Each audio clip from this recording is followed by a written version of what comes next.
Currently, it is 84 degrees here on the campus of St. Louis Community College at Florissant Valley. I'm Jell with your noon news update. Authorities are calling 2 shooting deaths in Florissant a murder-suicide.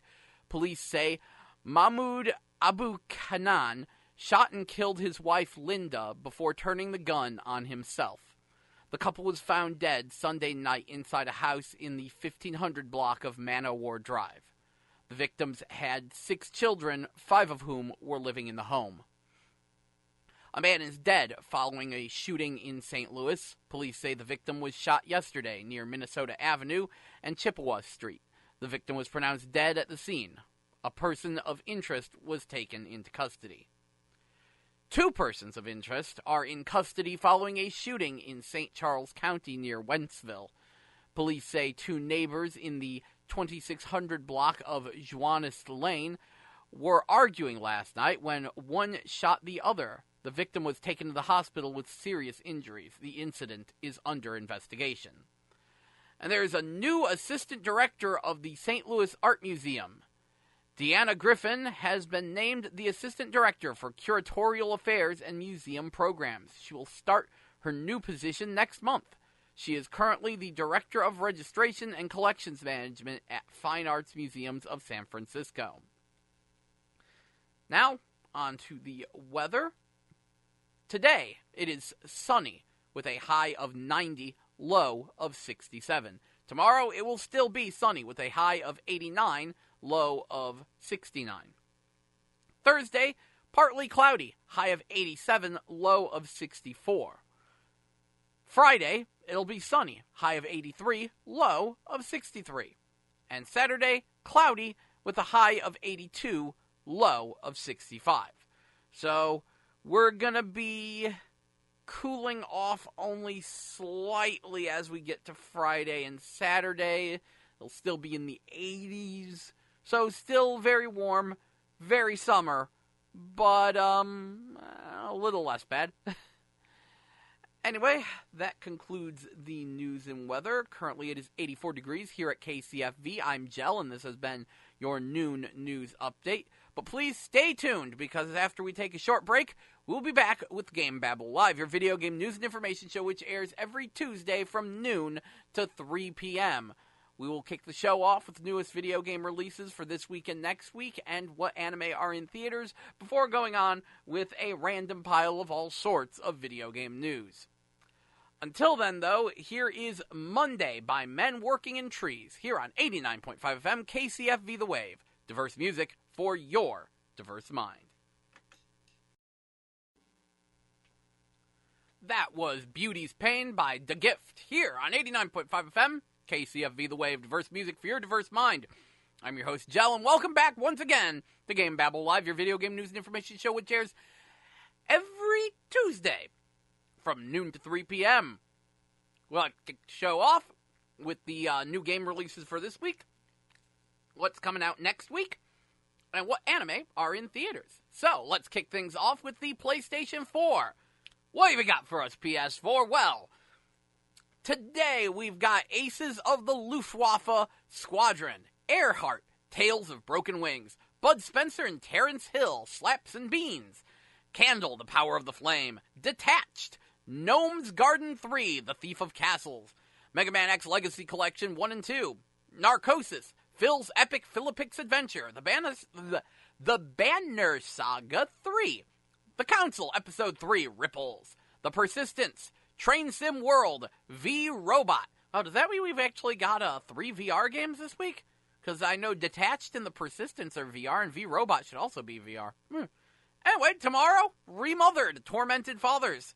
And day after that, Game 10 Goku Cruisin' Mix, which, wow, I'm surprised that's still planning on coming to America, and I want to know if we're getting the big fancy special edition. Because if so, I'd kind of like that. Sea of Memories and the Banner Saga Trilogy Bonus Edition. And then on Friday, Exile's End and Hello Neighbor hit PS4. Xbox One, what are you getting? Xbox One is getting Ace of the Luftwaffe Squadron, Bud Spencer and Terrence Hill, Slaps and Beans, Gene Rain, Mega Man X Legacy Collection 1 and 2, No Man's Sky, coming to Xbox One now, The Council Episode 3, Ripples, Train Sim World, Candle, the Power of the Flame, Radiant One, Remothered Tormented Fathers, Super Blackjack Battle 2 Turbo Edition, The Card Warriors. Okay, that's promising. The Banner Saga 3 and the Banner Saga Trilogy Bonus Edition.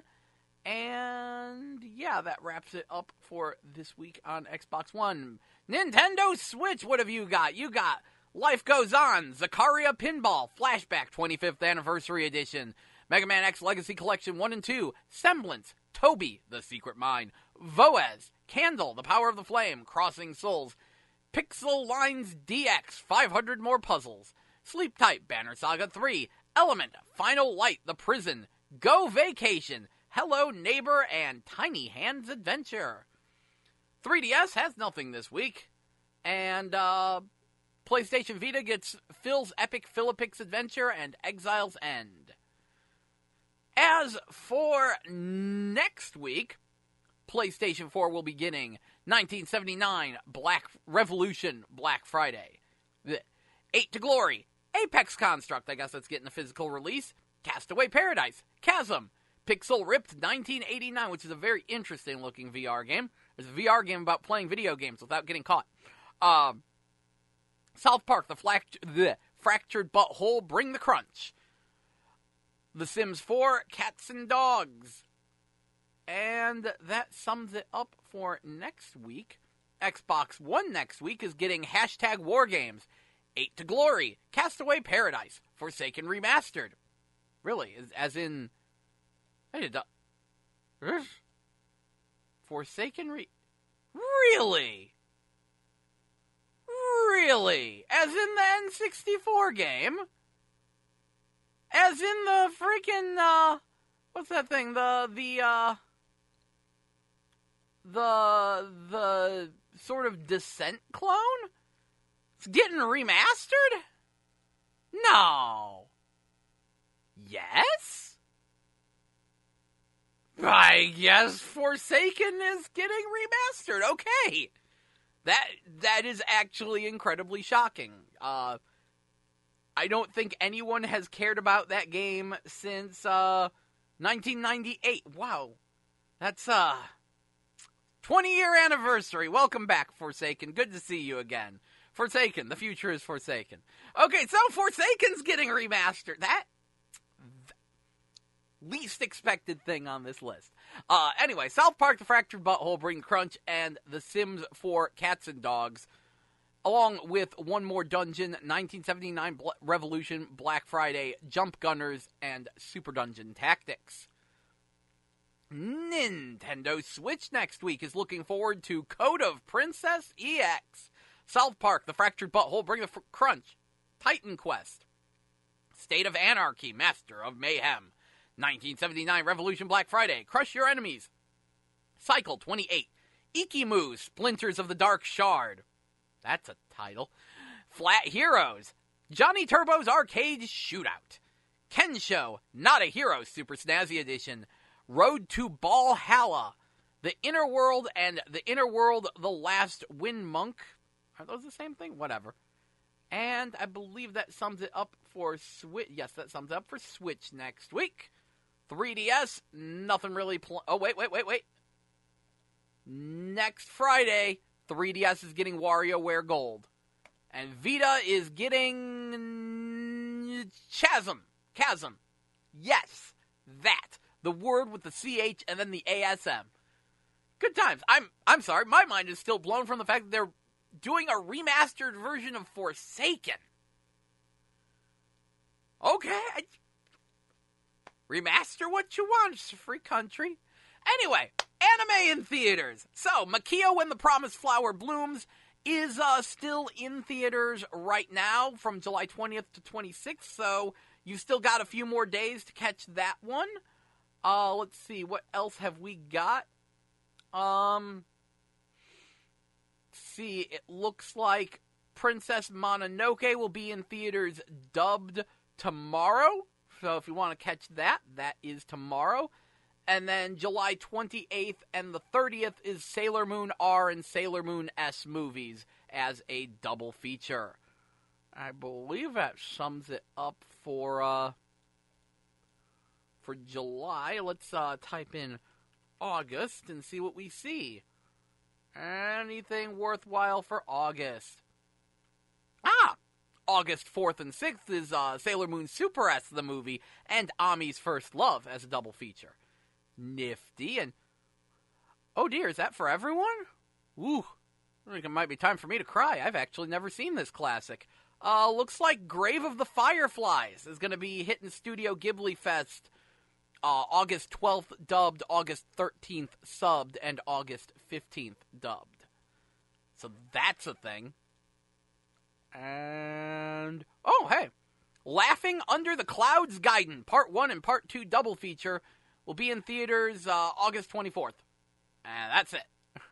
Let's see, any others? Nope, that sums up what we got for August. So there you go. Definitely got some anime coming to theaters, and we've got some games coming out. I'm very excited to get my hands on Code of Princess for the third time. I'm pretty fond of that game. Excuse me. So, definitely going to be picking up Code of Princess EX.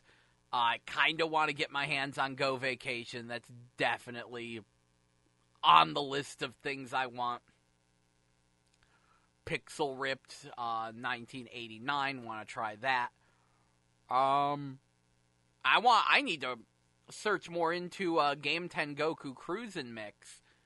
What the heck the deal is with the US release of that, because I might like that. It's if you're unfamiliar, it's an old top-down shooter from about the Sega Saturn era. And I really want to know if we're getting the special edition, because I know the Japanese special edition had a DVD with the Game Tengoku anime on it. And though you can find that like fan subbed floating around the internet, I'd still like to see it. If I can like get an official DVD of it, I would jump at that. But anyway, that wraps up for the games coming out this week and next week. So we are going to take a short break, and when we come back, we will have more video game news and information for you here on GameBabble Live. But until then, here's I Got It Made by Delusa here on 89.5 FM KCFV The Wave. Diverse music for your diverse mind. Thank you so much for listening. That was Money by Bizzle Da Boy here on 89.5 FM KCFV The Wave. Diverse music for your diverse mind. I'm your host, Jell, and welcome back to GameBabble Live, your video game news and information show, which airs every Tuesday from noon to 3 p.m., at least until we wind up with another time slot change due to students showing up. Anyway, we are back. Before the break, we talked about, of course, the new game releases for this week, what's coming out next week, and what anime are in theaters. We also found out that Forsaken, the old N64 game that was kind of like Descent, you know, it was post-apocalyptic future, people are kind of on hover bikes, bit of a first-person shooter, but you can spin around 360 degrees. Yeah, that game. It's getting a remastered version on Xbox One. You know, 20 years later. Okay. Speaking of 20 years later, we also talked about how the Game Paradise Cruisin' Mix is still slated to get a U.S. release. Apparently it's on Steam right now, but isn't, like, translated. It specifically says this is in Japanese. But, proper U.S. release, supposedly coming, and I found out something very interesting. They, are adding 2 characters as DLC. Of course, one of them is Clarice from the game City Connection, because, it's City Connection. The company that is handling this remake, or re-release, rather. It's not so much of a remake. But the company handling this is called City Connection. They're a bunch of City Connection fanboys. And they are putting Clarice in everything. Also, I found out she's not old enough to drive, so what the heck are you doing driving around the world? Anyway, moving on, though. Here's the part that really intrigued me. There's a second DLC character, Homura Banto. And the description for him kind of blew my mind. It's one of those weird pieces of video game trivia that you don't normally find out. Reading this off the website. Introducing Homura Banto, the first ever mascot that resulted from a bug in a classic console baseball game. Though corrected for the US release, Japan's bases loaded is famous even now for a bug which allowed home runs to be hit with a bunt, hence Homura's name.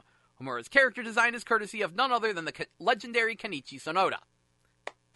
Well, yeah, I like Kenichi Sonoda. Good character design. I'm very amused that they have decided to say, yes, we are going to take the bug from Bases Loaded and make it into a character. Yeah, that's his charge shot. Hear the familiar shout of home run as Homura unleashes a deadly bunt attack. Okay. I want this game. I just want to know if the US... I'm trying to see if there is a way to get a physical copy, especially of the limited edition. I'm thus far not finding anything. Yeah, no retailer exclusive. The product button all says to be decided. So it's questionable if it's even happening. Oh, let's hit up the GameStop website. It's probably going to say nothing. So I'll check Game Tengoku and Game Paradise. Yeah, I don't see anything. Yeah, no. Nothing for Game Tengoku or Game Paradise. So what else is new? Anyway, let us move right along. So, good news for any backers of Shantae Half Genie Hero. Your physical rewards should have been sent out and delivered. I got mine. So definitely in the off chance that someone else who backed Shantae Half Genie Hero is listening, your stuff should be in the mail if it hasn't arrived already. Although, disappointingly, the art book, the physical art book is the same as the digital backer-exclusive art book. No real changes there. I've got some disappointments with how the Kickstarter as a whole turned out, but I'll discuss that at a later date. I've been holding off on doing a review of Shantae Half Genie Hero because because I almost want to review the backer experience. I'm going to tell you right now, Kickstarters are a terrible idea. Way Forward did everything in their power to make that Kickstarter go well, and there was a ton of stuff that went wrong.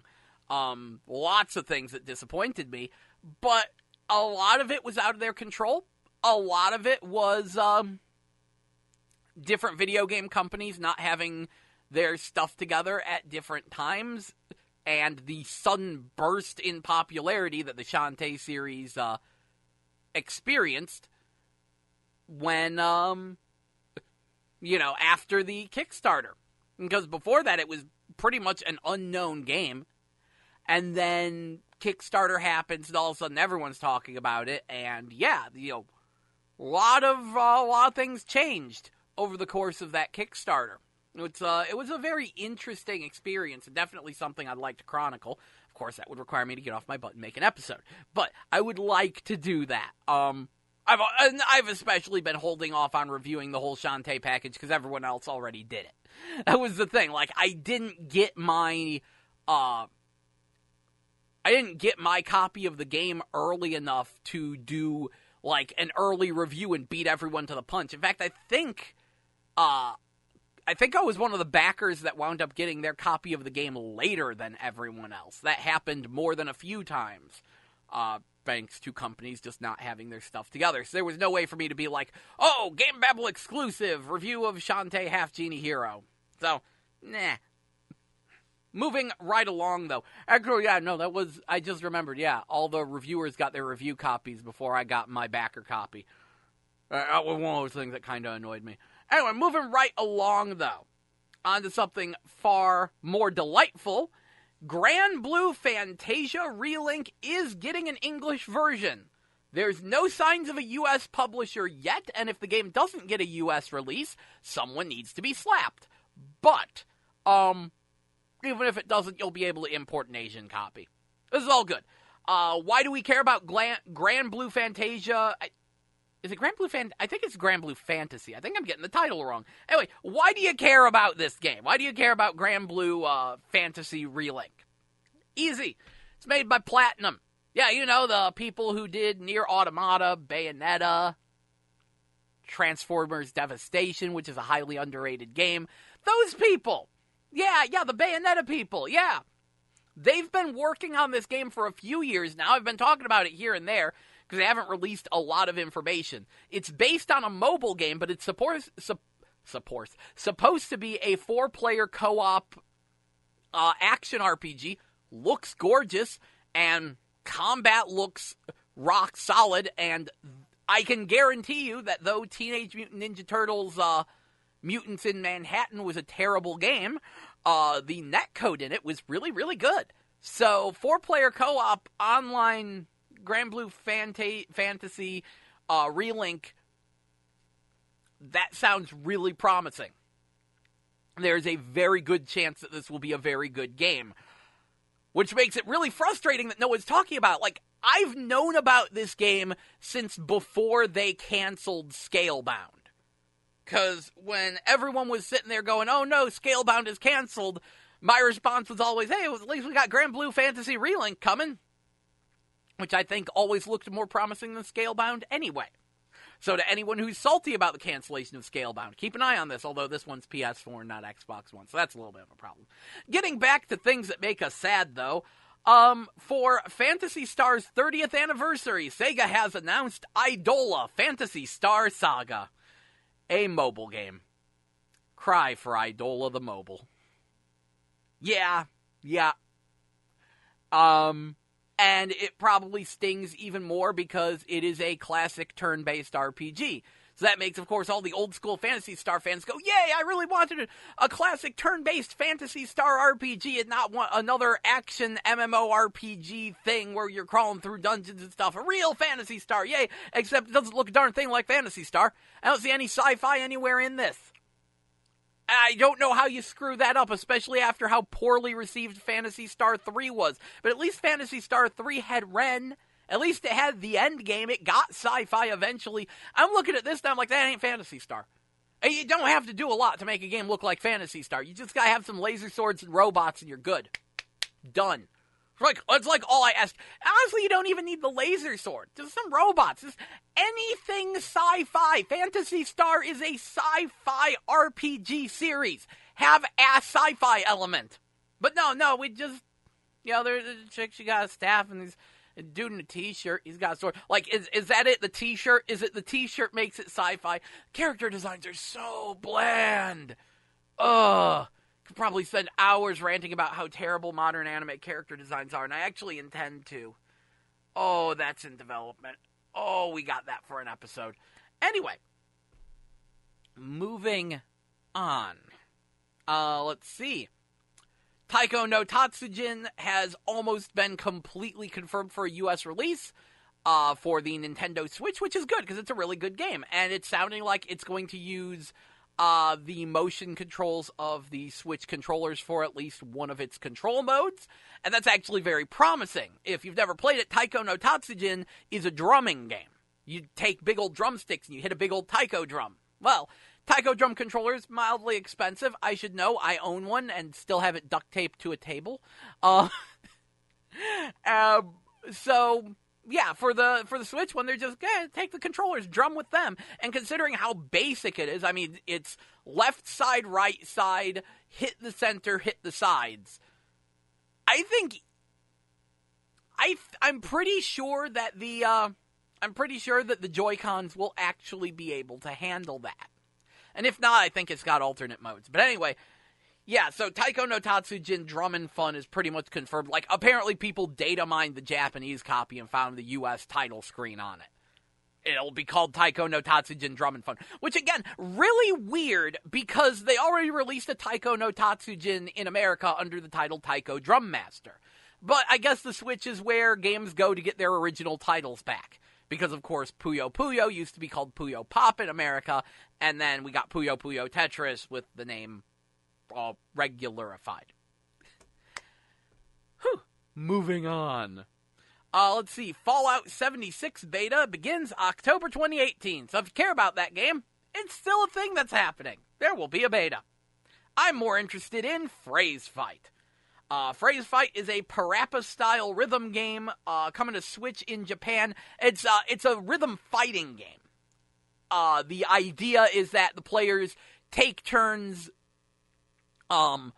hitting phrases as close to the timing as possible, and whoever gets the timing closer does damage to the other one, or something like that. It's very much an indie game, not a lot of animation, very simplistic visuals. Not exactly bust a groove here. Not exactly the prettiest looking game, but it's a concept I greatly like and appreciate. I love it when people do something interesting and character-driven with their music games. So I'm pretty much sold on that. I'm getting a Japanese copy, because I'm pretty sure that'll just be a download game. It probably won't be that expensive. And since I don't see anything about a U.S. release, give me that. Just Japanese. Give me on the Japanese Nintendo network. I'm buying that. Moving on. Dragon Ball Fighter Z. The Switch version will have an open beta in August. It'll be very interesting because Dragon Ball Fighter Z is a very beautiful game.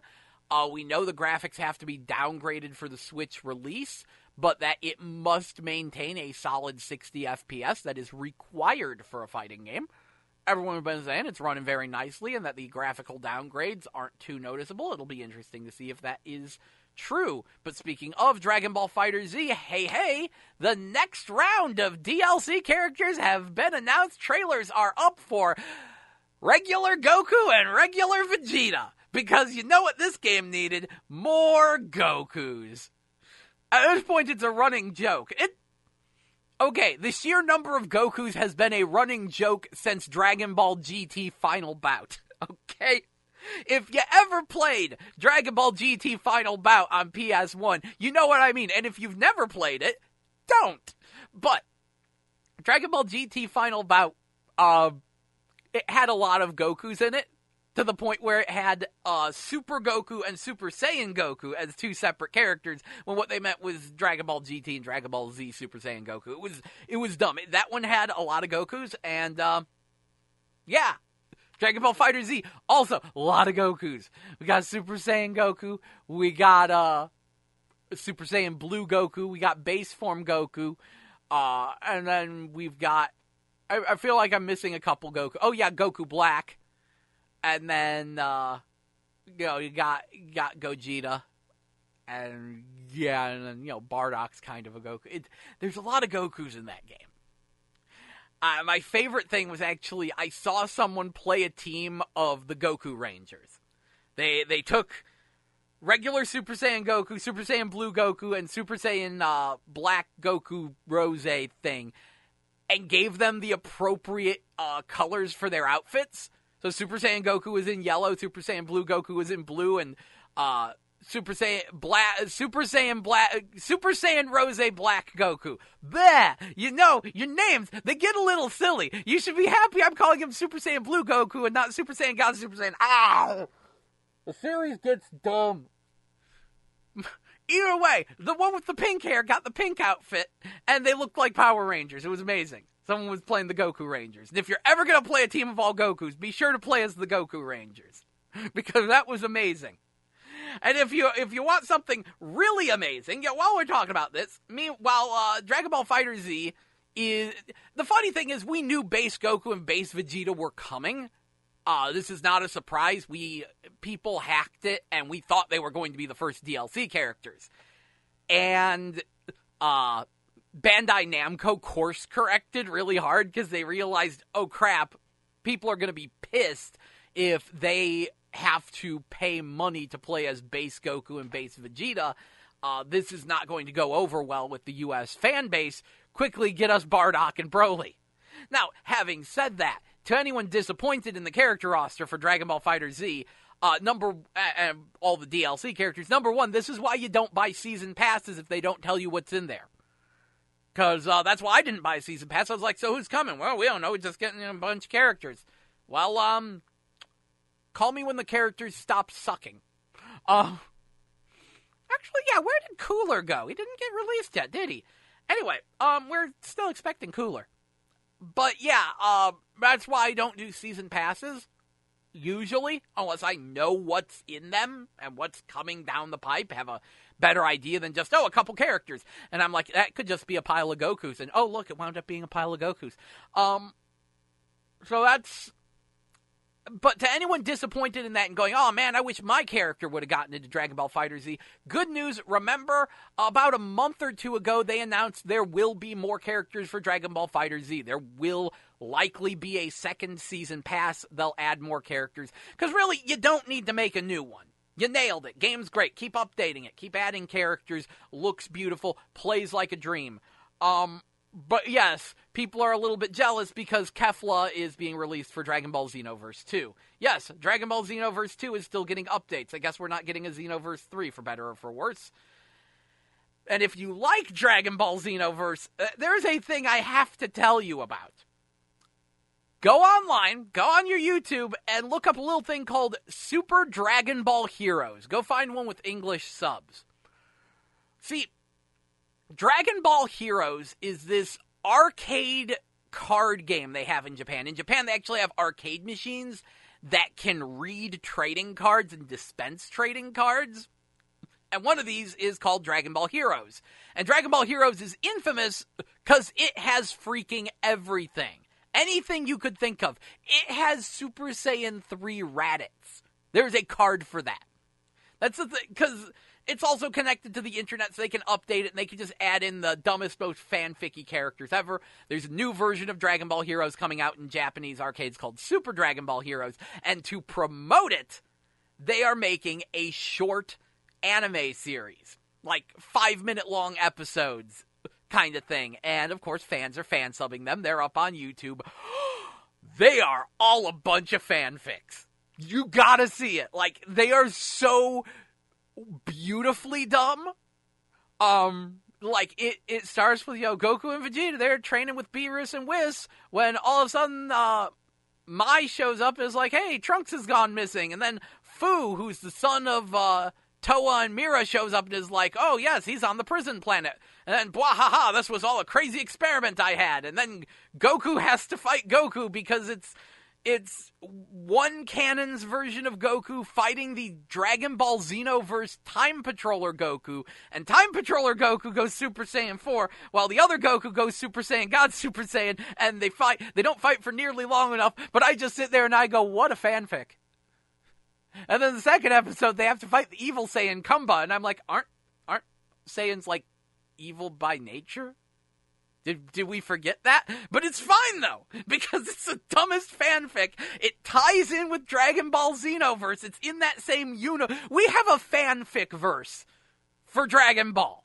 The Xenoverse, Dragon Ball Online, Dragon Ball Heroes universe all ties together to provide the finest pseudo-canon, pseudo-non-canon fanfic experience ever. Anyway, I do believe it is time for us to take a break. So, here is Back Pay by Night Owl, here on 89.5 FM KCFV The Wave, diverse music for your diverse mind. Thank you for listening. Please enjoy.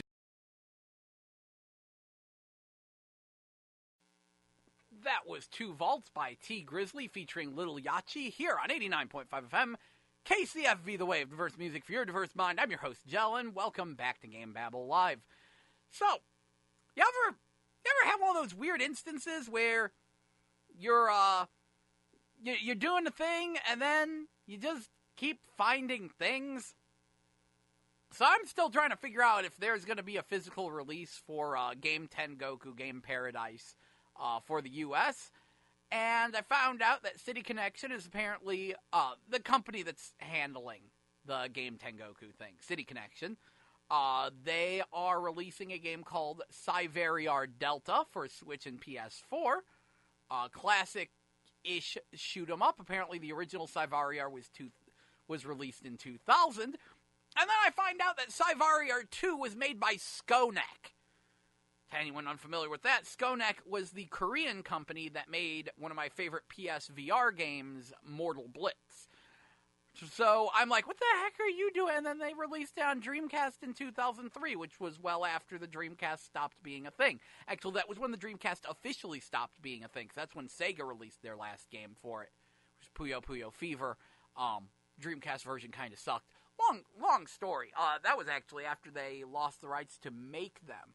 Yeah, for anyone unfamiliar, the Dreamcast tanking was a three-pronged attack. It wasn't just, oh, the PS2 demolished it. No, if Sega's only competition was the PS2, the Dreamcast would have held on longer.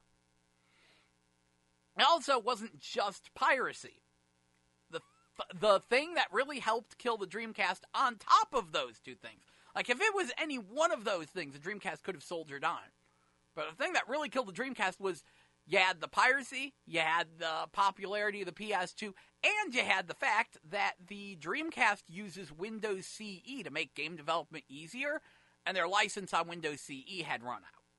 So they had to pay Microsoft more money if they wanted to keep making Dreamcasts with Windows CE in it, which a decent number of games used, so it wound up putting them in a tight spot. Dreamcast weren't selling, games for Dreamcast weren't selling, and if they wanted to keep making Dreamcasts, they would have to pay Microsoft more money. And that's like normal. You usually pay a licensing fee to Microsoft for a certain amount of time in order to include their products in your computers and stuff. That's normal. This was not Microsoft screwing Sega over, as evidenced by the fact that Sega and Microsoft actually had a really strong relationship. The original Xbox was actually planned to have Dreamcast backwards compatibility, and Sega produced some of the original Xbox's best exclusive games. Like, Sega and Microsoft were actually pretty close with the launch of the original Xbox. Microsoft cribbed a lot of things from the Dreamcast, really. It was a very weird situation. So, it definitely wasn't Microsoft being scummy, it was just business as usual coupled with everything else. I was going somewhere with this, and then I forgot. I did not get enough sleep last night. Oh yeah, because Cyvaria, whatever. I'm trying to figure out if Cyvaria Delta is just a re-release of the original Cyvaria, or if it's a new Cyvaria, but either way, City Connection has a shooter. And then I'm checking their Twitter, and they've got, for some reason, they keep listing Taiko no Tatsujin stuff. I have reason to believe City Connection is involved with the newest Taiko no Tatsujin, which makes sense, because City Connection is mostly a music publishing company. Makes a little bit of sense anyway. Like, their bread and butter is producing CDs. That's why Penguin Coon Wars on Nintendo Switch has such amazing freaking music, because they were able to just grab random people out of the Japanese club scene and be like, hey, do sick music for this game. And they're like, okay. And then they made sick music for that game. Anyway, moving on. Guacamelee 2 launches on August 21st. So that's a thing. Screw segues. They're for losers. Anyway, says the person who's usually pretty good at segueing. Where was I, though? Before the break, I was talking to you all about Super Dragon Ball Heroes, which you absolutely need to watch just for the sheer overwhelming fanficness of Super Dragon Ball Heroes. It blows my mind, because I'm just watching it and going, this is the dumbest thing I've ever seen. I love it. I love it so much. It's better than Dragon Ball Super. Because this is like extra super dumb. While we're on the subject of Dragon Ball FighterZ, to no one's surprise, it has the most entrants of any of EVO 2018's signups. Yeah, signups are over for Evolution 2018 fighting game tournament. And how many entrants are there? We got the high scoreboard, and coming in at first place is Dragon Ball FighterZ with 2,530 entrants. 2,530 people will be competing in Dragon Ball FighterZ. Coming in second place is Street Fighter V Arcade Edition at 2,421, just barely losing out to Dragon Ball FighterZ, just a smidge. Actually, no, it's a 100-person difference. Still, Street Fighter V doing pretty good. Tekken 7 comes in third at 1,504 entrants.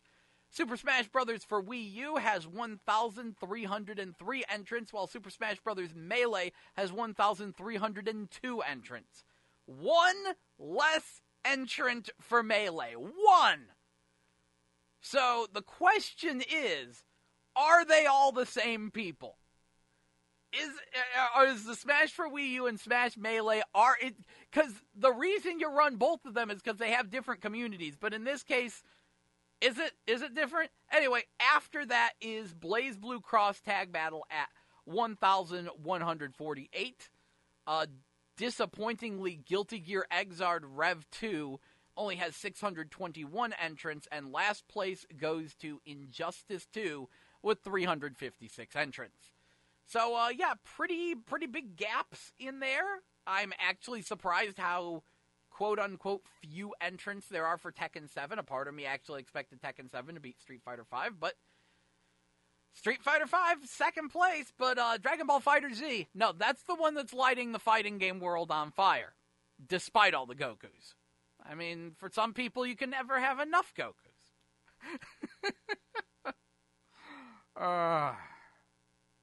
Yeah.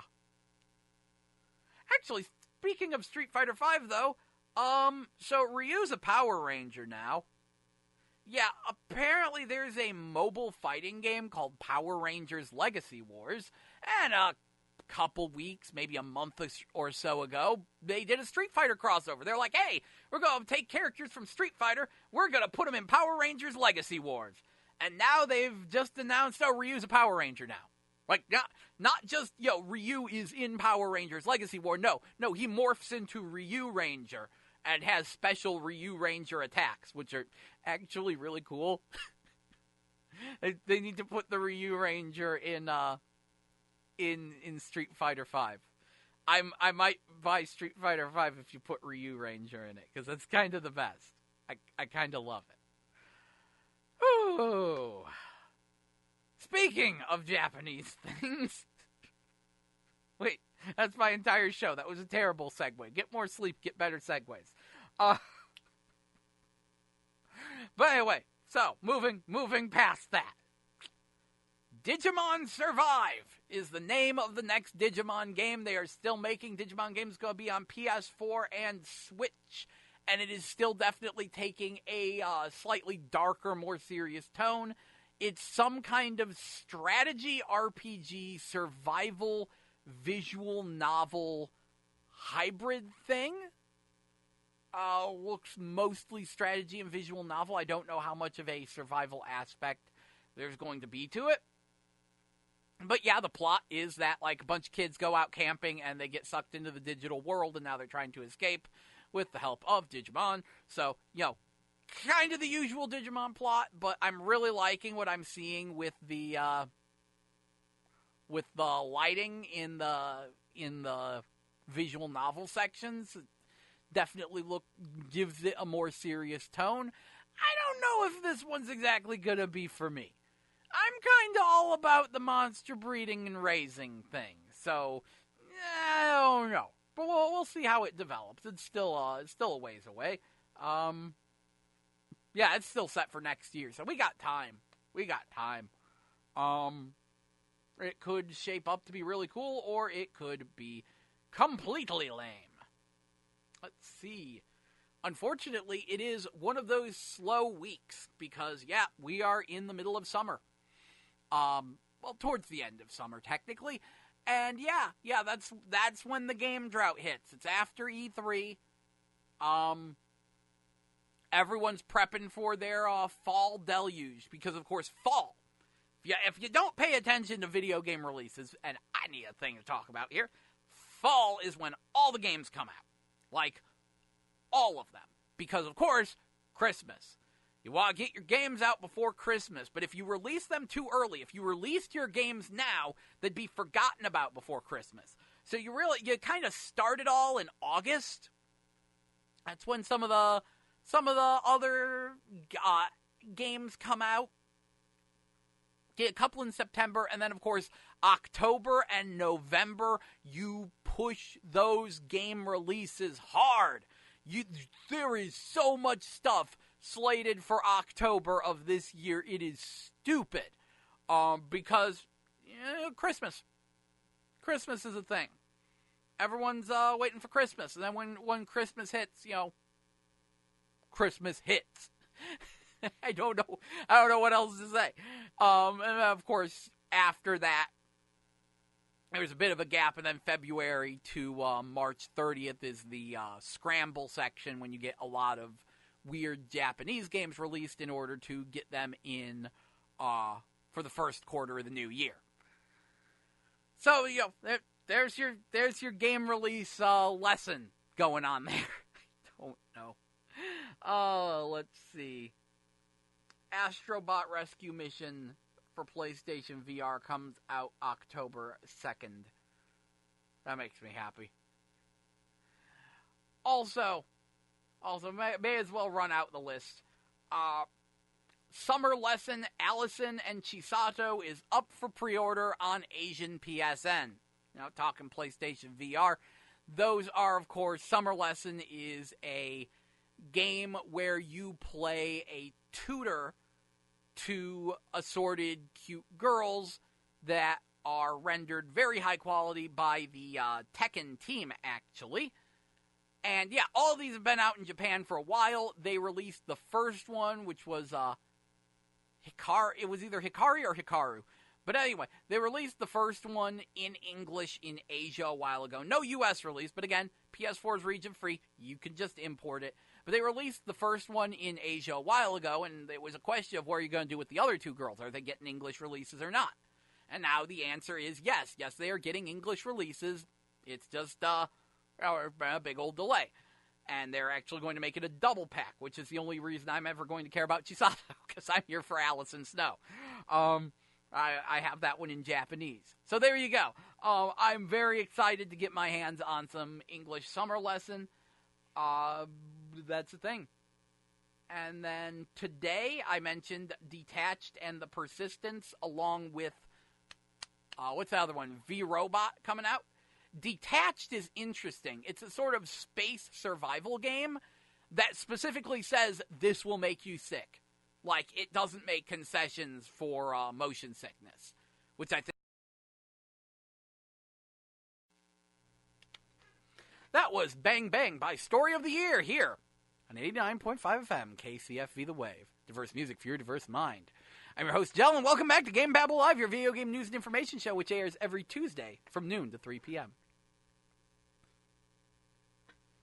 And, so it's a little bit of a slow week. You know, we're in the summer game drought. They're saving a lot of things for October, really.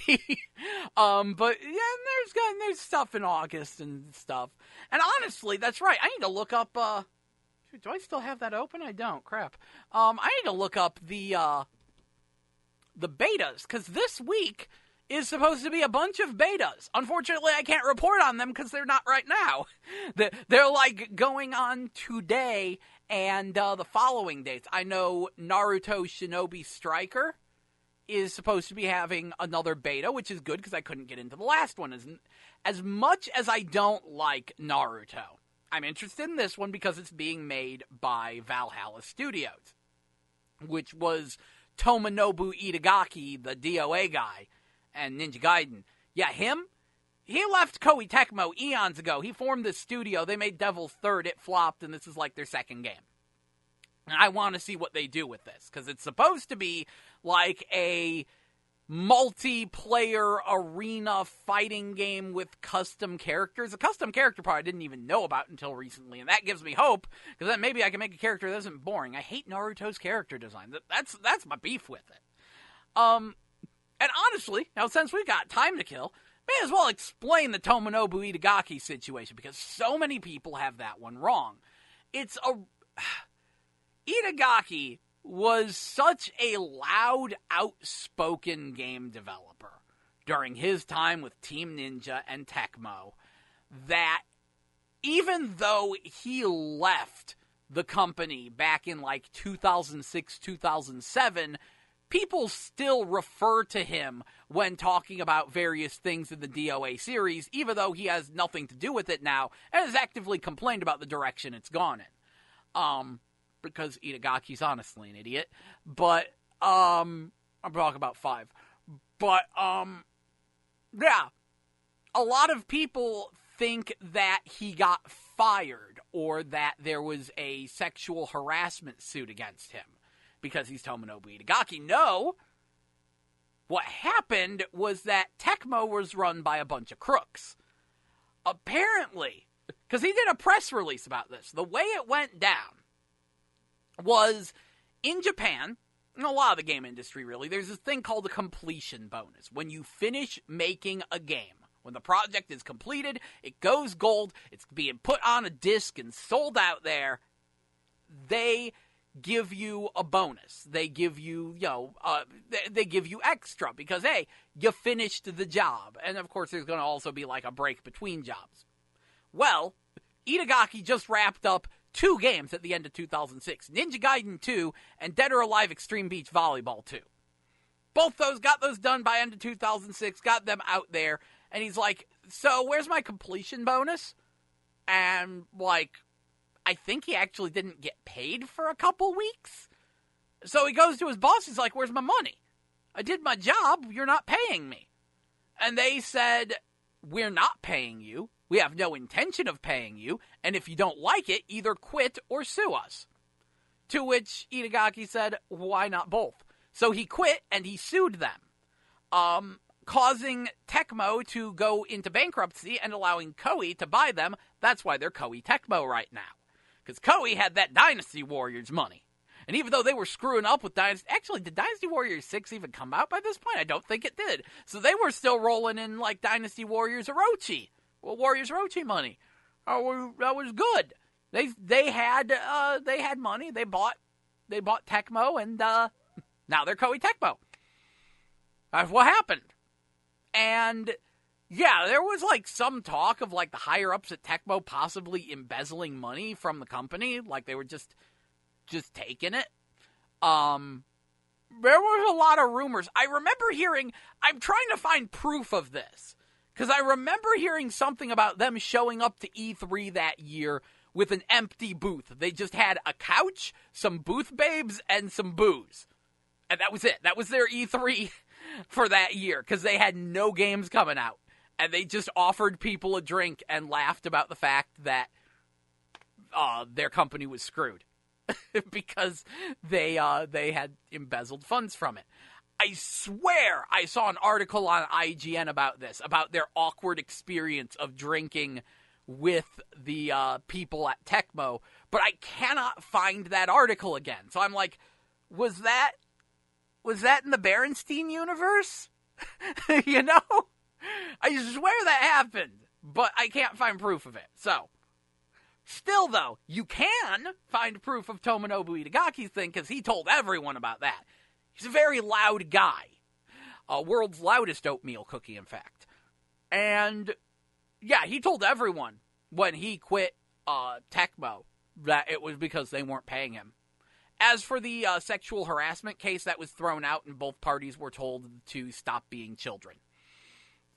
Which, if you know about the Japanese court system, that's a pretty interesting result. So, yeah, I'm going to let that one slide because I think a lot of people make assumptions based on the fact that it's Tomonobu Itagaki. And the situation just sounds like a mess. If a judge tells you stop being children, yeah, that's an interesting result. Moving on, though, apparently Sega doesn't know what a Phantasy Star is anymore. And I am in awe of this. So earlier in the show, I mentioned that they've got a new Phantasy Star coming out for the 30th anniversary called Idola Phantasy Star Saga. And it's a turn-based RPG for mobile phones with a gacha system. And a lot of people are looking at it and going, this is just a reskinned Fate Grand Order. They're like, that's all this is. This looks nearly identical. And it's interesting because I just noticed, let me pull this up and read this again. I was mentioning that it didn't look a darn thing like Phantasy Star. And, yeah, no, this press release says it all. The story is set in the war-ravaged land of Vandal. In this mysterious world ruled by swords and magic, people spend each day fighting the mysterious huge monsters known as Idola that wander about and threaten their livelihood. A world ruled by swords and magic is not Phantasy Star.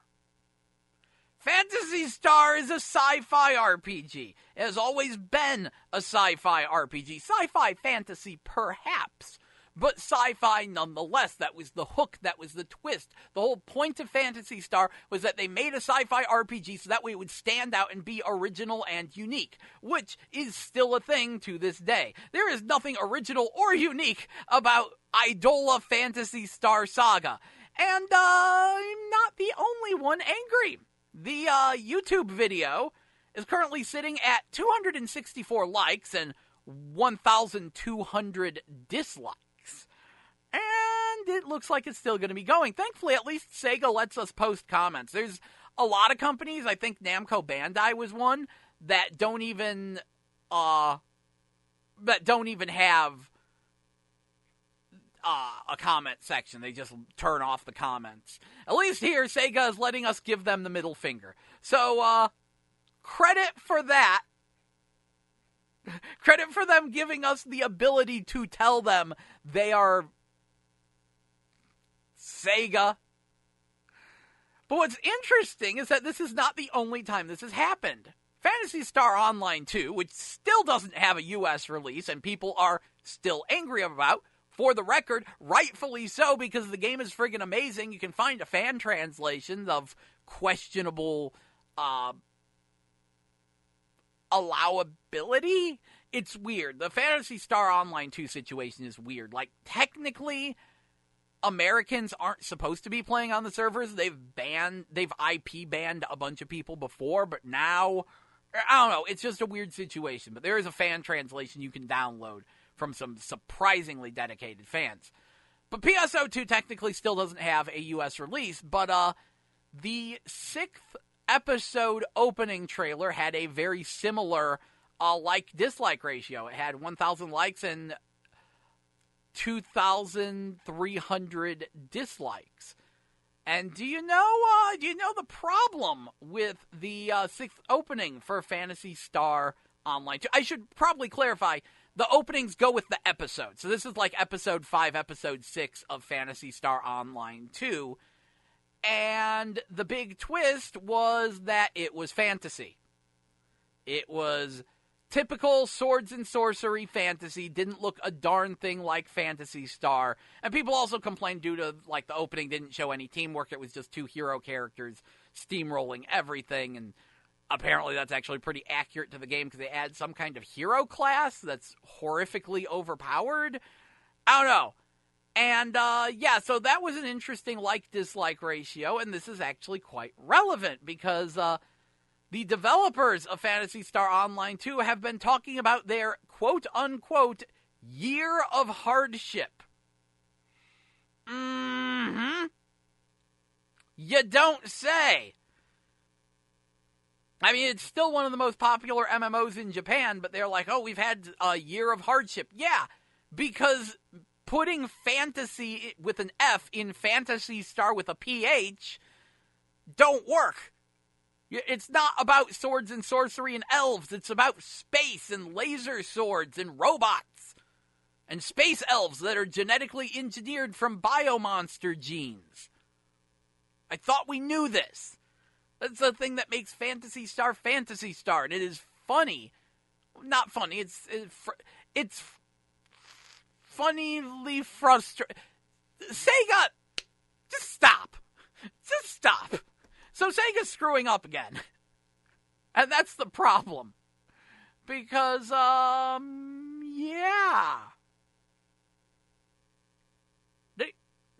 this isn't Phantasy Star. You don't put you could have just called it Shining. Could have called it Shining Idola. Shining Saga.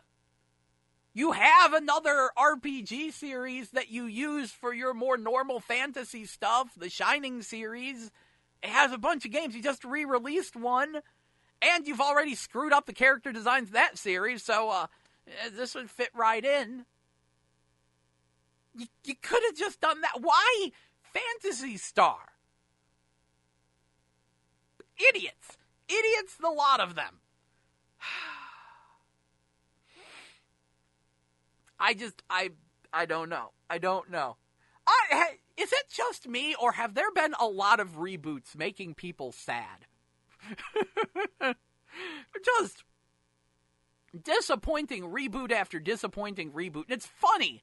It's funny when news outlets try to be like, oh, look at all these man babies complaining, and then, of course, one of their shows gets rebooted and they get all sad because, yes, reboots are terrible. With the worst reboot, of course, being the reboot of reboot, as has been widely chronicled. Yes, the reboot does exist now, and it is abysmal. It's just crap live action Code Lyoko. Yeah, it's live action. It's whoo. Yes, we have had like a string of these. I should make a list of these. No, I don't think anyone's looking forward to Thundercats Roar. Honestly, I know a lot of people have been complaining about the new She-Ra. I don't think that one looks as bad. I think it looks kind of okay, depending on the picture. That one picture is terrible, but other pictures look pretty okay. I don't know. But people are a little up in arms about that one. There's a Buffy reboot on the horizon. People not too happy about that one. Alright, does Star Trek Discovery even count? What even is that? And then, the reboot. We got actually, this isn't, I don't even know what Idola Phantasy Star Saga is. It's not anything. This is driving me nuts. This is the stupidest thing. But I bring this up because I can actually segue into something I forgot to mention. Mega Man Fully Charged premieres August 5th on Cartoon Network.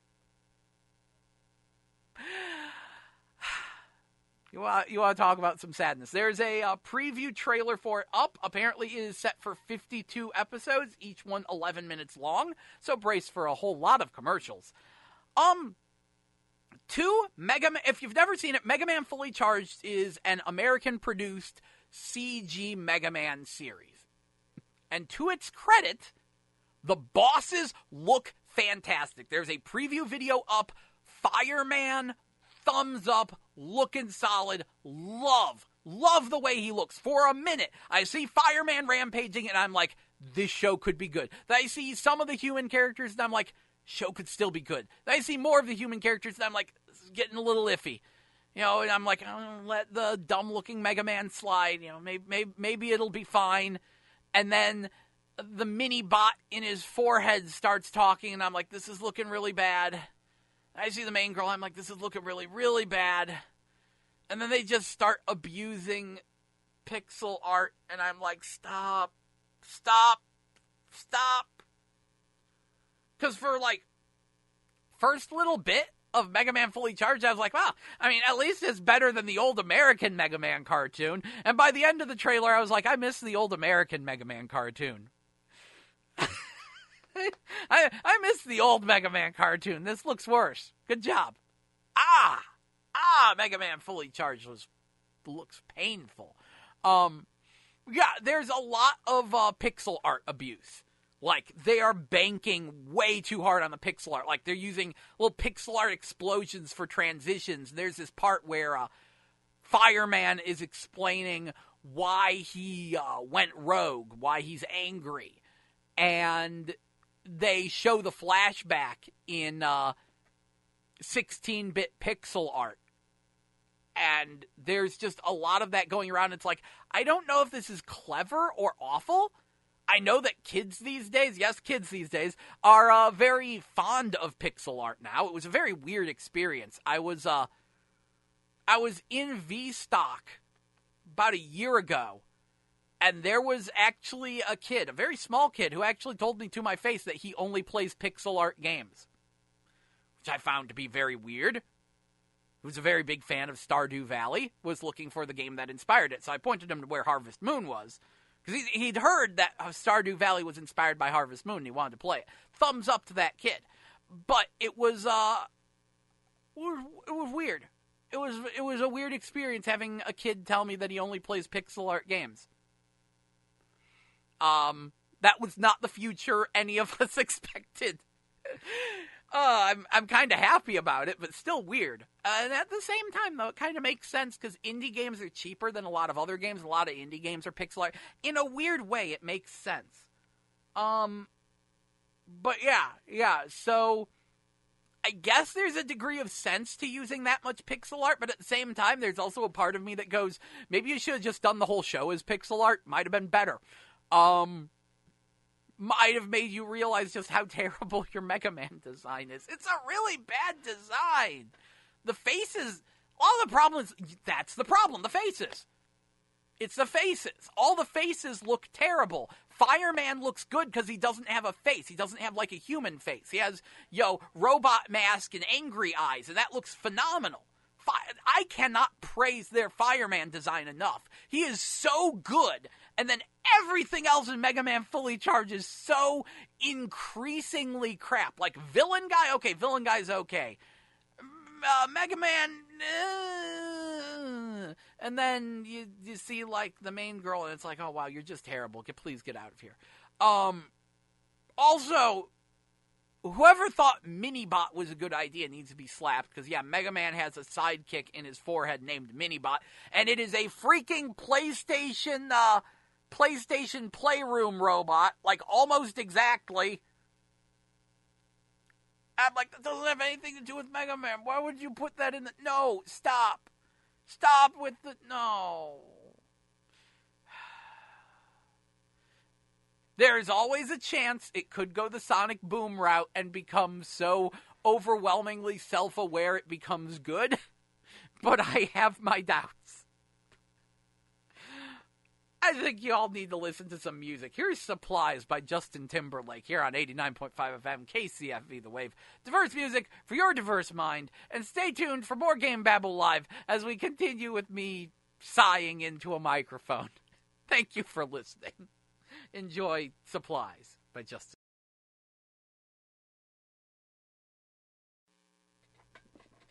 That was Make You Feel Pretty by Lovely the Band here on 89.5 FM KCFV The Wave. Diverse music for your diverse mind. I'm your host, Del, and welcome back to GameBabble Live, your video game news and information show, which airs every Tuesday from noon to 3 p.m. So, hey, guess what?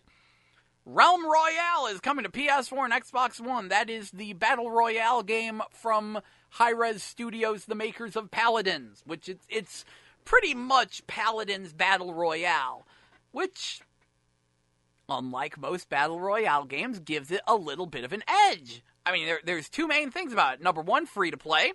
It's a good start. Number two, fantasy-based with classes and things.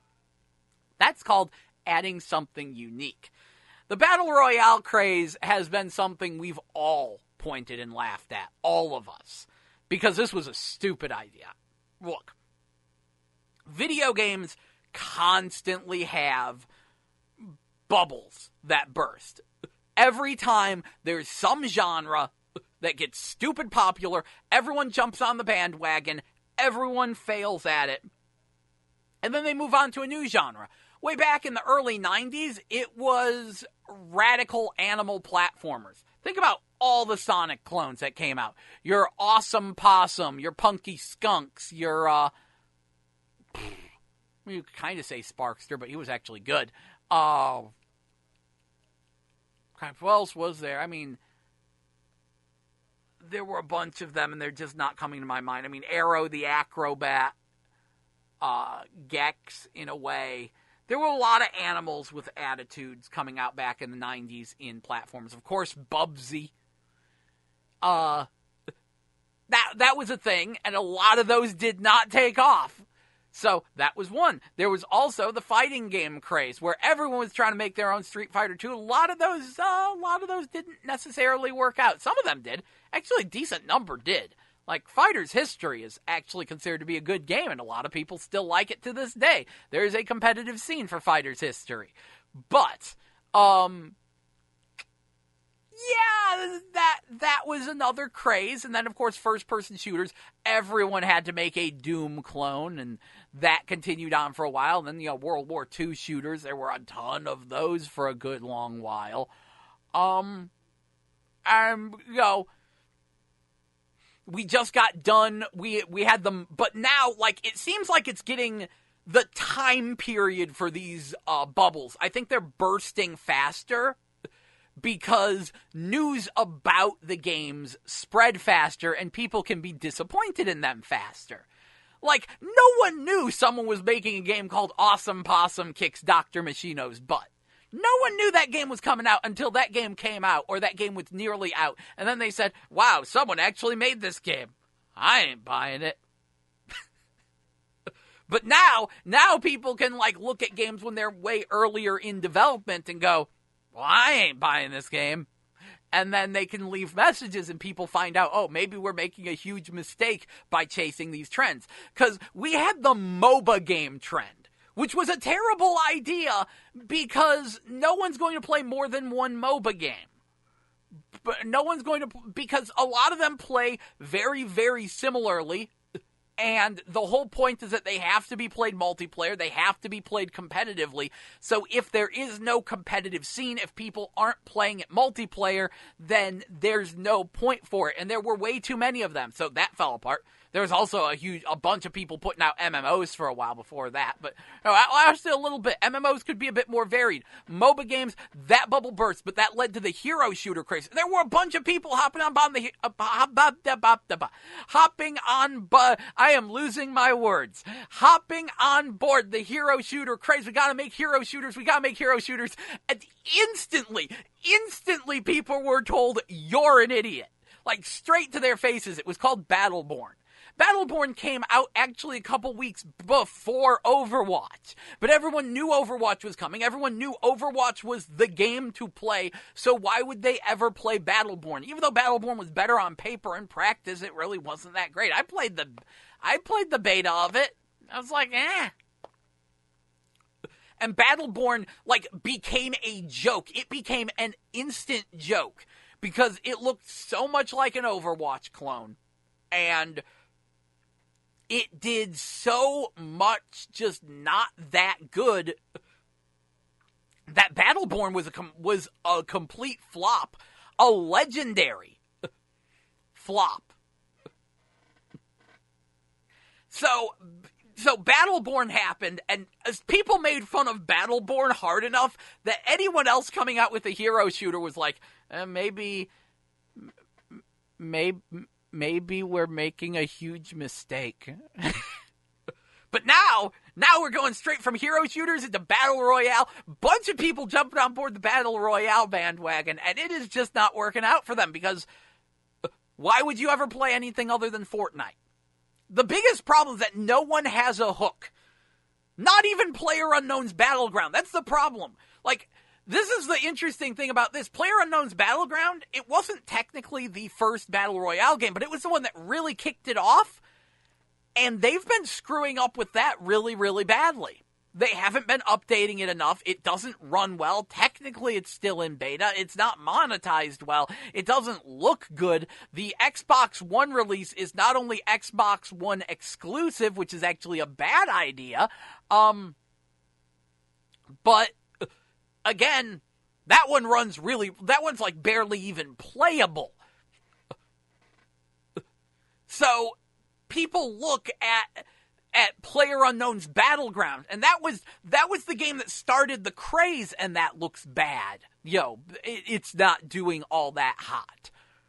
Fortnite's kind of dominating. Why? Because Fortnite is free to play, and because Fortnite has a more cartoony visual style that not only gives it more character, but more importantly causes it to run well. PlayerUnknown's Battleground does not run well.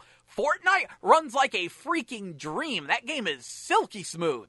And that matters. That matters a lot. Because people will pick up Fortnite and they will go, this is a more polished game. Now, Fortnite makes no sense because there's a physical release, but the physical release is like an almost full-price game for a game mode that isn't the game mode everyone's playing, but the paid full-price boxed game mode will become free to play once it's finished, so you paid full price for I don't understand your Fortnite. Nothing about it makes sense to me. I tried playing it. There's a video on the GameBabble YouTube channel of me trying to play it and me just screaming, because I'm like, okay, so what have I got for customization options? Wait, what do you mean my avatar is randomly chosen and I can only choose between like 3 products a day that I could buy from your cash shop? Screw you. But yeah, no, a lot of people have come up with Battle Royale games. They put them all out. They're all flopping legendarily. Radical Heights was a joke. Apparently there was a game called, like, The Culling 2, and that didn't go well. And a big thing of that, they don't have a hook. Realm Royale has a hook. I mean, the art style looks very similar to Fortnite, but at the same time, Paladins looked similar to Fortnite, and it came out first. So, this is just the Paladins art style, but making it medieval is at least a hook. There's another hook out there. It's called making it stupid. One Battle Royale game that's actually doing pretty good is Totally Accurate Battlegrounds. Totally Accurate Battlegrounds was made as an April Fool's joke. It is sold at a stupidly low price, and it is basically a Battle Royale version of Gang Beasts. Which, if you're unfamiliar with Gang Beasts, that's the weird fighting game where everyone's floppy and wiggles around a lot. Yeah, you make goofy, floppy avatars that bounce around in weird ways due to physics, and it winds up being a funny, goofy little time. Got people flailing their arms at one another trying to survive. It winds up working out. I do believe it is more successful than most Battle Royale games. So that's interesting. Very interesting. Yeah, that's what's going on with that. Let's see, anything else really noteworthy? There's rumors about the next-gen Xbox. Consists of traditional and streaming devices, due out 2020. Yeah, I'll take that with all of the grains of salt. Yeah, I'm not sure. A little bit of a slow news week. Although, one thing that I am very excited about, I look forward to trying to see if I can sink my teeth into it when I get home. No guarantees, but I'd like to. Pixel Game Maker MV has entered early access today. Also known as Action Game Maker MV in Japan, it is made by the people who make the RPG Maker series and a number of other blank Maker games, and have been making those since the Super Nintendo. So they've got experience in making the creation of video games easy and accessible. And that's good. Thankfully, I've already got some sprites made up from a previous project, so I look forward to trying to cobble together a basic platformer in it and seeing how well or poorly that goes. A part of me actually thinks I should maybe try streaming it. Just, see how well it goes. See if I can figure it out. Having said that, I am hearing that it is a bit buggy. It is early access, and people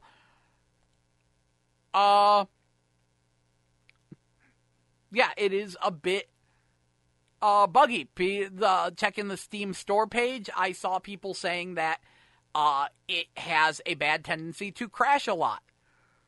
Because it, might maybe be in early access or something. So, bit of a problem.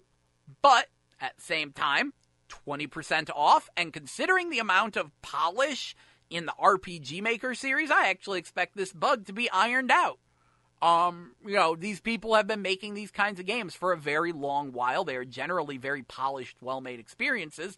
So maybe early access means early access. But fair freaking warning to anyone else who wants to jump on board the Pixel Game Maker MV bandwagon. Be a little careful. Be a little careful. But hey, here it is. Grand Blue Fantasy Project Relink will be localized into English, French, Italian, German, and Spanish. Being localized by publisher Cygames. Has yet to announce anything regarding release territories or dates, meaning that if it isn't released in both America and Europe, then everything is stupid. Yep. I am very excited for that game. Can't wait to sink my teeth into it. Let's see. Is there Any other recent news reports? No, not really. Pokemon Go now has Lucky Pokemon, which need less Stardust to power up, but, no. That's about it. I'll, continue poking around the internet, see if I can find anything worthwhile, but, welcome to summer. I hope y'all are enjoying it.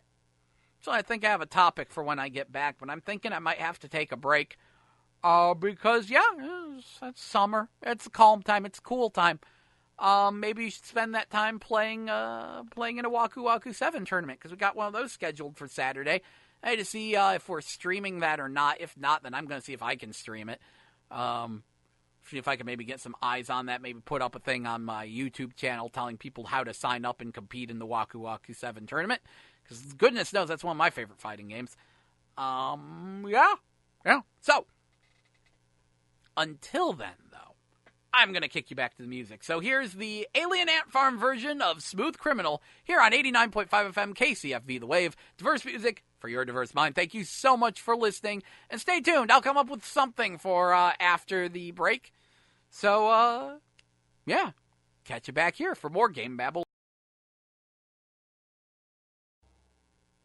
That was Gone Away by Five Finger Death Punch here on 89.5 FM KCFV The Wave. Diverse music for your diverse mind. I'm your host, Jell. Welcome back to GameBabble Live, your video game news and information show, which is every Tuesday from noon to 3 p.m., at least until we get our time slot changed. Anyway, so, earlier in the show, I was talking about Taiko no Tatsujin for Nintendo Switch and how it's likely coming to the U.S., and how, it's a drumming game. They released one in America earlier under the title Taiko Drum Master, and it used, it had a drum controller, and the Switch one, you can just shake the Joy-Cons to do your drumming. But to anyone who is really not sure about that and wants a physical drum, come to find out, Hori makes a physical drum controller for your Nintendo Switch, and it has one of the most brilliant little design choices I have ever seen. See, if you ever played Taiko no Tatsujin, you kind of want to hit that drum hard, and that's going to move that drum around. As I mentioned earlier in the show, I took my drum controller and I duct taped it to a table. It is still duct taped to that table.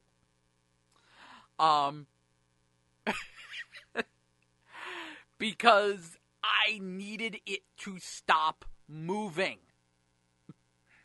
It was a serious issue. The drum would move around a lot as I'm hitting it, making it very hard to play the game. Hori, the makers of this drum controller, have an interesting solution. They intentionally designed the controller with indentation for 2 500-milliliter water bottles. So you can take the water bottles, fill them up with water, shove them in your Taiko drum controller behind the drum. I had to Google search to find out how exactly they wanted me to install these water bottles. I'm like, how's that work? And I see it right now. You shove them right behind the drum, and that will help weigh it down. And of course, you could fill those water bottles with anything, like, I don't know, cement. I actually want to fill the water bottles with cement. If I can find me some cement, maybe fill them with some rocks. All I know is I need as much weight weighing down that controller as humanly possible. So good. I am happy that they decided to do that, and it makes a ton of sense. Like, the more you think about it, the more you go, that is the smartest thing you ever could have done.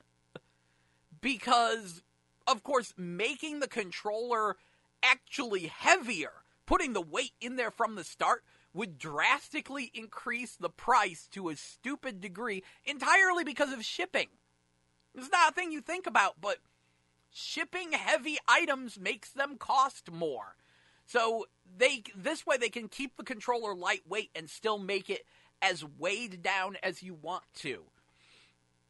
Brilliant idea. It's standard water bottle size. So big applause for good design on that Taiko drum controller. I still can't find anything on an actual physical U.S. release of Game Paradise Cruisin' Mix, so I don't even know what's going on with that. But yeah. So, I believe it's time to wrap up the show, and I want to talk about one thing that's been making me happy. Maybe I talked about it a little on the show last week. These past week or two or three, I've really been enjoying using certain emulators online to play fighting games. And the more I do, the more it makes me happy. See, one of the problems with fighting games is the fact that which fighting games people play and don't play is a popularity contest. It has little to do with the quality of the game. Now, mind you, if a game is complete garbage, chances are people won't play it. But a lot of folks forget how not liked Marvel vs. Capcom 2 was when it came out. These days, we look back on it as a game with a ton of heart and just a classic of the fighting game genre. When that came out, the fighting game community hated Marvel vs. Capcom 2. People played it to ruin the game. Like, I'm not even kidding, because it was seen as just hastily thrown together and completely broken, because it kind of was. And a lot of the people who played Marvel vs. Capcom 2 back in the day played it like, it had a bit of a casual following because it had so many characters and was so flashy.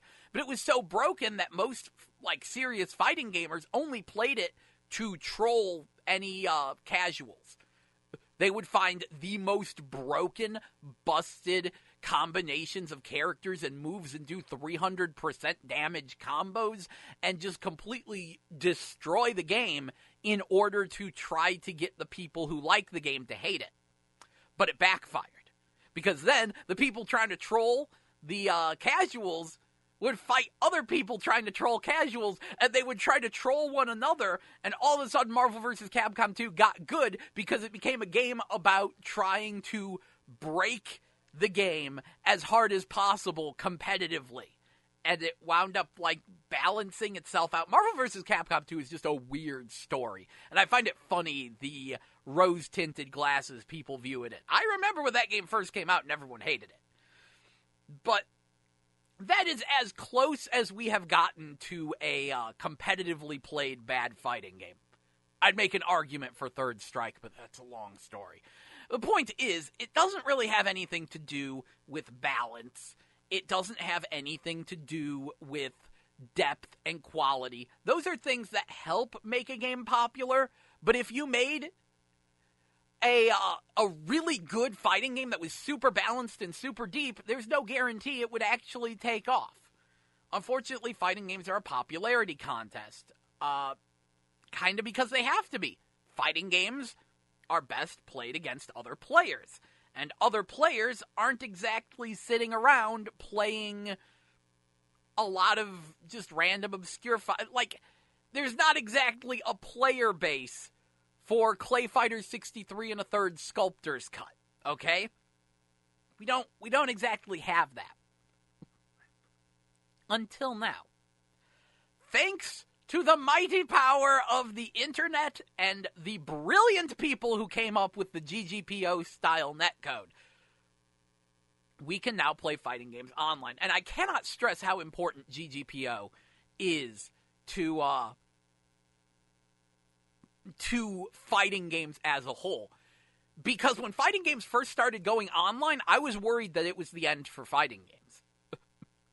Because, you see, different video games require different kinds of netcode. It's easy to put a racing game online because it's a racing game. There's not a lot of direct interaction between the cars. If there's a spike in lag, you can just teleport a car or just make it suddenly speed up on one player's screen and have it zip over to resync with where it was. You can't do that with fighting games. You can't just have characters teleporting around.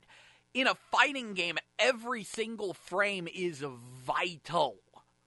This is the reason why Super Smash Bros. Melee players drag CRT TVs around with them. Because every single frame is vital. And for a while, it looked like we were going to have to change that.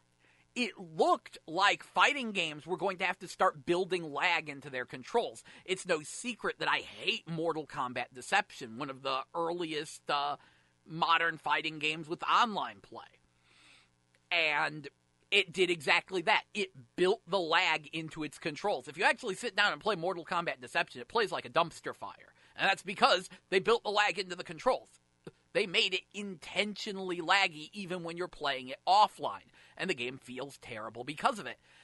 And for a while, that was the way it was looking. It was looking like fighting games would have to get slower and have less responsive controls to try to make up for the ability to play them online. But GGPO I don't even fully understand how it works. They call it rollback netcode, and it's some kind of weird way using save states that people were able to get emulators to play fighting games online with no visible lag. And it's brilliant, and it saved fighting games, because while that was all designed for running with emulators, people have been able to reverse engineer and implement similar styles of netcodes for their own fighting games, and it shows you can still do a fast-paced, very frame-specific fighting game with online play. And now people have taken that netcode and they've started to apply it to a bunch of different emulators. And we are now at a point where a large number of arcade games, as well as pretty much everything on NES, Super NES, Sega Genesis, Master System, TurboGrafx,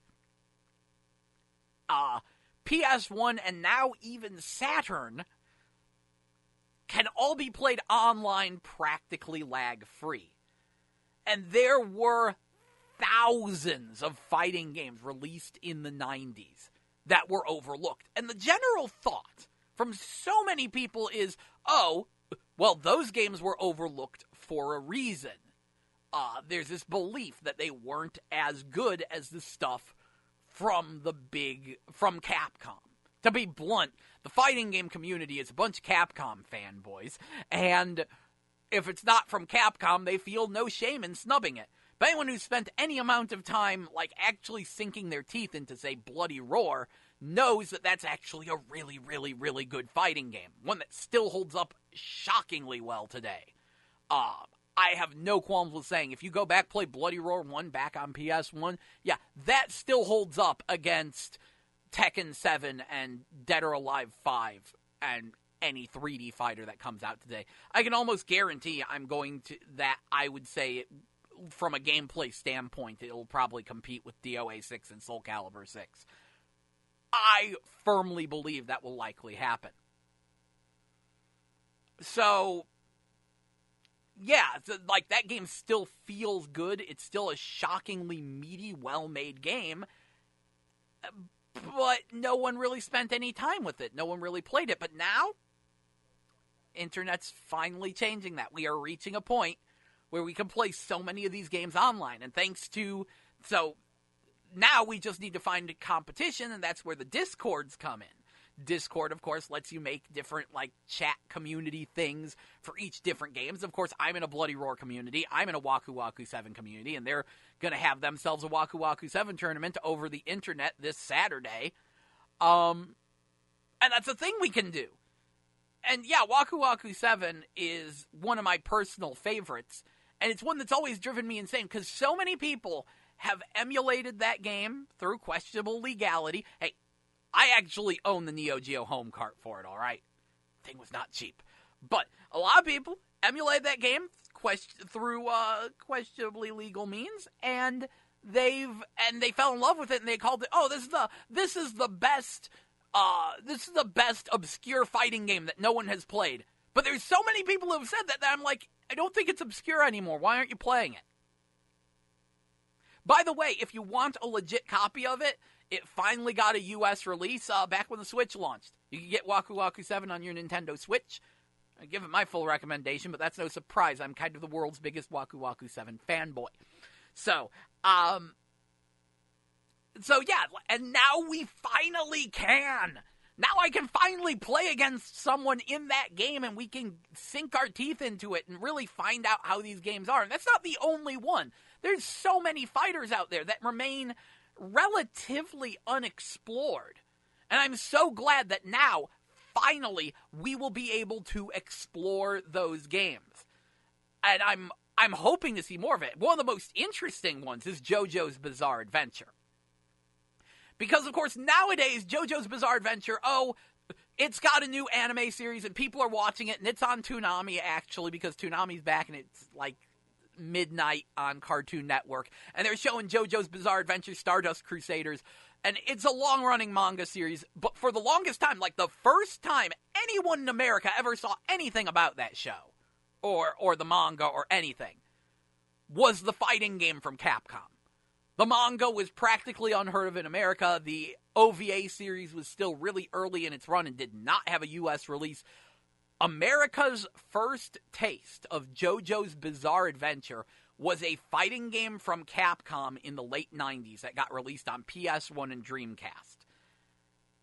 And now, thanks to now people actually know what JoJo is. It's good anime series. People really love it. And a lot of the modern games just aren't as good as the old Capcom fighter.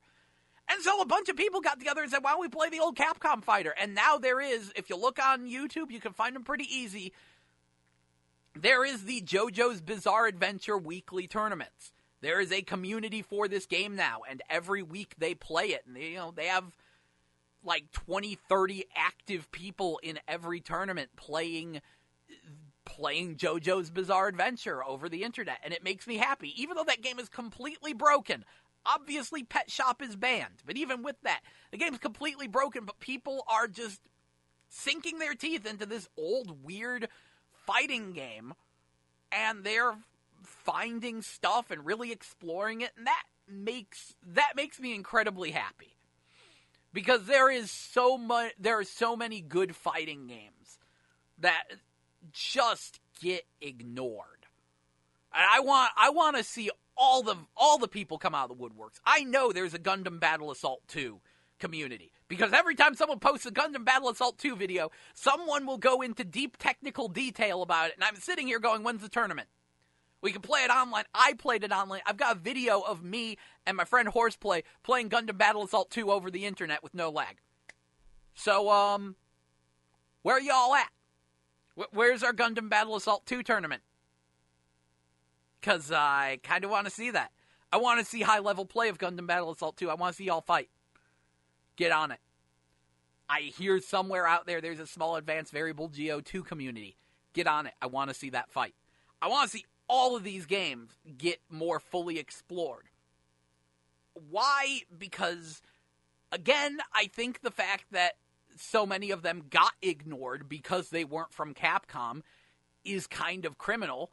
And more than that, I'm really curious to know how far the rabbit hole goes with each of these. Where do they break? What goes wrong?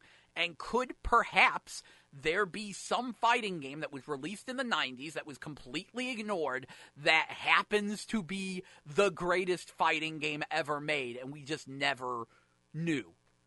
My money is currently on Asuka 120% limit over, which I wish I could stream, but my computers just aren't strong enough to play the game and stream it. So I'm going to have other people stream it for me, but I want to see how far this goes. Until then, other games with big communities would be relatively big for considering how obscure they are. Breaker's Revenge, which is phenomenal, and Fighter's History Dynamite, aka Karnov's Revenge.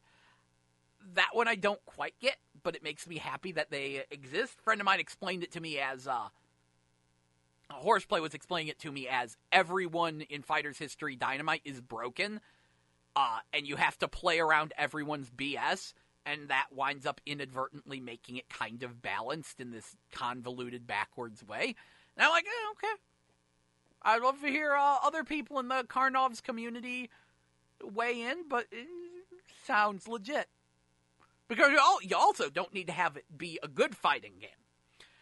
Last Saturday, I watched a Rise of the Robots on Super Nintendo tournament, which was done half as a joke.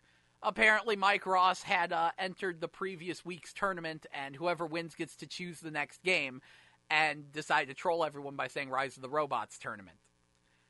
It went about as poorly as you expected, but it was still entertaining to see people try to play that game competitively. Kind of. Try as hard as you can with Rise of the Robots. It's Rise of the Robots. Kind of problem. Anyway, which, of course, all that boils down to is when Shaq Fu tournament.